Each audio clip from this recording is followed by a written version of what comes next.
questa manovra, cosa ne pensa? Se continua a cambiare di giorno in giorno, come facciamo a entrare nel merito di quella che può essere definita una manovra che dovrebbe rimetterci nelle condizioni di essere nuovamente in Europa e anche visibili e credibili nel mondo? Non c'è. Si sta tentando di raffazzonare un po', ma credo e mi auguro che abbiano voglia veramente di mettere mano a quella che è la vera ristrutturazione di questo Paese, a partire anche dalle pensioni, che non significa mettere in discussione quelli che prendono 500.000 euro al mese, ma cominciando a toccare magari quelli che ne prendono da 5.000 in su, a qualsiasi titolo, pur considerando che loro hanno pagato per avere questo, ma ci sono anche altri che stanno pagando e non sapranno mai se avranno gli stessi diritti di questi. Quindi mi auguro proprio che si vada verso questa direzione. Aumentare l'IVA di 1-2 punti non è dannoso per le nostre imprese, per i consumi?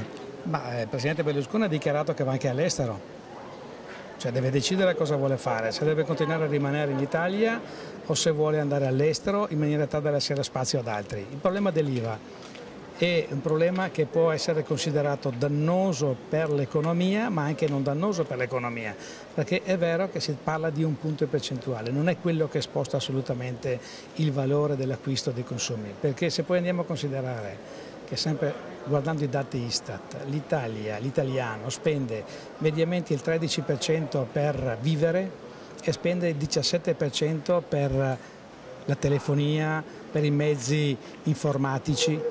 Beh, aumentiamo di 3 punti l'IVA sui problemi informatici, sulle vendite di telefonini per esempio, perché non credo che sia importante per un bambino di 3 anni avere il telefonino, perché la mamma sa dov'è il bambino. Cioè, se questa è la giustificazione è meglio che cambiamo e abbassiamo invece l'IVA sul lavoro, così creiamo ulteriori opportunità. Si parla di maggiori controlli fiscali. Io sarei contento che la finanza fosse presente al sud come presente al nord. Mi limito a questo. Che consigli darebbe a questo governo? Uno dei problemi importanti su cui tutti continuano a insistere è l'evasione fiscale. Poi scopriamo che di questo 160, una volta 180, un altro giorno 270, giochiamo al lotto così vediamo un po'. E buona parte di questi poi scopriamo che sono frutto di 'ndrangheta, camorra, mafia e quant'altro. È un problema dello Stato, che ci pensi lo Stato a risolverlo. Per l'altra parte, quella che riguarda noi, invece, cominciamo a domandarci, l'utente finale, quanto evade?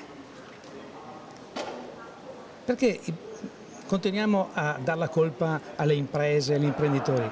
L'utente finale che fa di tutto per non spendere questo 20% in più del prodotto risparmiando l'IVA e mettendo anche gli altri nelle condizioni di accettare. Facciamo i prezzi finali IVA compresi, in tutto e per tutto, con le differenziazioni che sono necessarie e forse troveremo una ricetta. Mal che vaga, il soldo di plastica vale sempre, carte di credito.